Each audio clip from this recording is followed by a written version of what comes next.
This video was requested by Gorgeous Geek. What's up, my gorgeous geeks? It's Cashryn here with a brand new anime review, and today we are going to be reviewing Hakuōki. If I pronounce that wrong, please don't murder me. I am a stupid fat American and I do not know Japanese.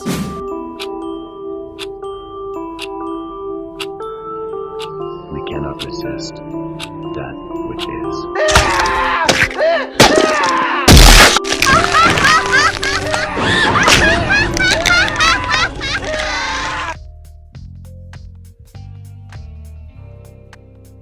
The original source material for Hakuōki actually sprang from the video game series by Idea Factory, which was first made for the PS2, and then it was made for the PS3 later on. Although there is a season 2 for this anime, today in this review we will only be looking at and focusing on season 1. The anime was animated by Studio Dean and licensed by Hanabi, Sentai Filmworks, and MVM Films. Its original runtime was from April 4th, 2010 to June 20th, 2010. There's also a manga adaptation for both Season 1 and Season 2, and there's also a third manga series coming out based on the series prequel.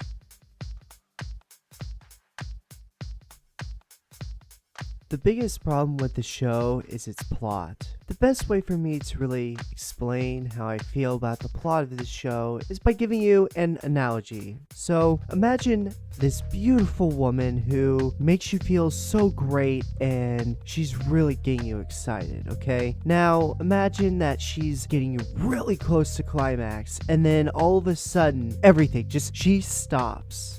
Essentially, what's the biggest issue with this show is that it gets you so excited about a certain plot and the storyline that they've been developing since the beginning, it doesn't go anywhere at all. And that is like the most frustrating thing for me. It's when I watch a show like this and then they just don't go anywhere with it. And even by the end, you feel so unsatisfied by the ending. And that just drives me insane. There are cliffhangers everywhere in the show, which, really there are two big plots to the show, okay? You've got your big rebellion, and then you've got, well, these douchebags. Now, these plots are amazing, and don't get me wrong, I actually enjoyed these plots a lot, but the problem I had was that we didn't really see anything. We didn't see anything happen. I mean, even with characters, we have characters where nothing that they do, none of their actions or their decisions make any damn sense. And that comes down to the fact that they don't take the time to elaborate everything that happens. This is probably at fault for the fact that there's only 12 episodes in the first season. And I feel like if you were to expand it to 24, you would have been able to really get into the nitty-gritty parts of the show, where we didn't get any of that in this series. As far as characters are concerned, a lot of them, I didn't really find them interesting. I found them all just copy and paste characters, and to me, that's the most disappointing part. The characters seem very bland, and most of them, I just didn't find any kind of relation to. I didn't like any of them. I mean, hell, the only guy I actually liked out of the group was the most quiet of the entire group, which if that doesn't tell you exactly how I feel, I don't think anything will. The fact that the most quiet guy was my favorite, I don't know what to say about that. With all the different personalities, it just seemed like a lot of them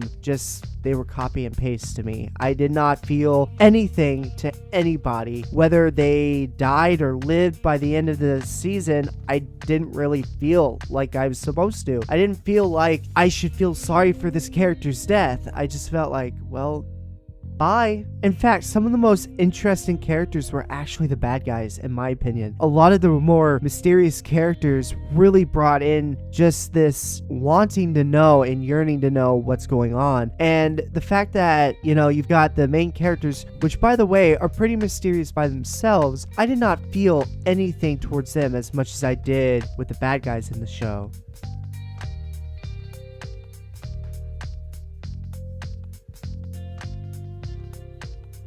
At face value, the animation is very beautiful, and the best test for any animation is by looking and seeing the quality of the actions of movements. So what do I mean by this? Well, if you remember back in the day, old-fashioned anime used to use the lines, and even to this day, they kind of use it in some shows. Now, that is the illusion of movement, but at the same time, it's one of my pet peeves. I do not like seeing that, and in that aspect, I actually prefer American animation over Japanese anime, because American animation takes that time to really allow for motion animation. They make sure that characters move the way that they should move, whereas some anime will just have them not moving, but have the illusion of moving. And what's funny about this show is that I was actually expecting that this would be one of those shows where, well, they just took the shortcut. But to its defense, it actually did exactly what I was hoping it would do. It did exactly what it should do, which is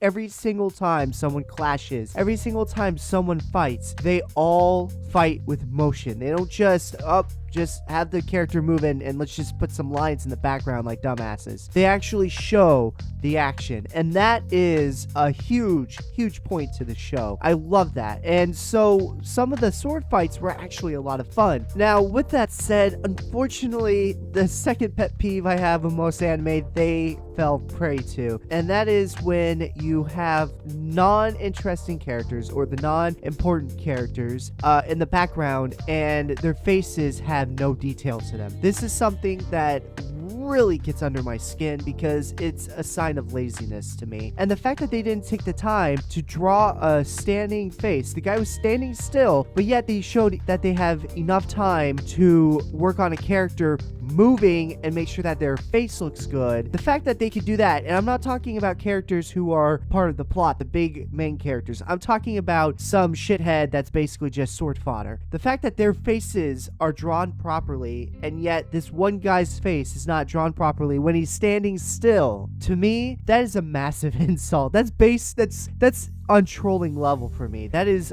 awful, in my opinion. And so it kind of takes away the same point away, in my opinion. Like, you took the time to animate a face while he's moving, but you couldn't take the time just when he's staying still. You couldn't take the time when he's staying still to animate or just draw a face. To me, that takes away that point I just gave him. Now, as far as the OST goes, unfortunately, it just seemed incredibly bland and not very memorable to me. It all pretty much sounded exactly the same to me, and that was very, very disappointing. This show really disappointed me on that front. However, that opening song is fucking catchy. Go listen to it. If you haven't seen the show, go listen to it on YouTube. So good. As far as sound effects go, they were average. I mean, there's not much I could say about them. Like I said, there's not going to be a lot of shows where I say the sound effects sound amazing. It's just going to be like, it was a thing. You know, we just kind of need it.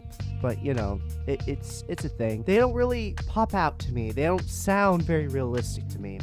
Especially when it comes to these swordsman anime, it almost sounds like they all use the same soundbite. Like, it sounds like they all use the same soundbite for their swords. And, I mean, I don't know. Maybe I'm just being too picky. Now, to my knowledge, there's only a subbed version of this anime. And as for the quality of the acting, I mean, it's nothing groundbreaking for a 2010 show. It's not something special like, you know, Evangelion was for its time. However, what I will say is that the voice actress who played Chizuru did a fantastic job, and in some cases seemed to steal the show for me. I enjoyed her performance more than anyone else's. So as a final verdict, I would have to say that when I originally watched the show, I would say it was definitely worth buying. However, I never like to make my reviews right after I watch a show. And the reason why is because it's like wearing rose-tinted glasses. So I like to sit back and I like to really ponder on what I've watched. Just looking back and then replaying episodes and just looking frame by frame, what I noticed is that it wasn't as good as it originally seems. Yeah, it's pretty good if you're going to do this for like a one-time run-through, but in order for me to give you guys my stamp of approval for a buy it show, one thing has to occur. I have to ask myself, could I watch this a second time? Or could I watch this a 10th time? And the answer is no. Not this season. Not season 1 of the show. I can't. I watched it once. I got the gist. I didn't feel like I should ever watch it again. And that's the difference between all the other shows that I have put on my buy it list. I have watched those shows many times times before, and I didn't just watch it once. So that's why I have to give this show a stream it badge. What that means is that I do think it's a good show, but what I don't think it deserves is to be on your shelf. And, you know, you should watch it, but you shouldn't expect anything other than just what you get. It's not worth watching multiple times, if that makes sense. Now, a lot of shows that I would recommend with this that I think would pair very well with the theme would be Rurouni Kenshin for sure. One of my all-time favorite shows. Not only is it the same time period, but at the same time, it's probably the best swordsman show you will ever watch, period. And I'm going to say that right now. The next one will be Samurai Champloo. Same thing. It's just the theme of the samurai and the swords. So if you like the samurai feel, then that's what you're going to be wanting. And then the final one will be Uta wa Reru Mono. And that is going to be more of the whole rebellion theme, where instead of trying to call a rebellion, you're actually fighting a rebellion. And it also has some other themes that I'm not going to talk about because of spoilers. That's going to be it for this episode. Thank you so much for watching, my gorgeous geeks. And please remember, if you want to show your gorgeous pride, to like, comment, and subscribe if you aren't already. And make sure that you share it. Until next time, this has been Cashryn. Stay excellent to each other. Uta wa Reru Mono. Uta wa Reru Uta wa oh my goodness. Uta wa Reru Mono. Uta wa Reru Mono.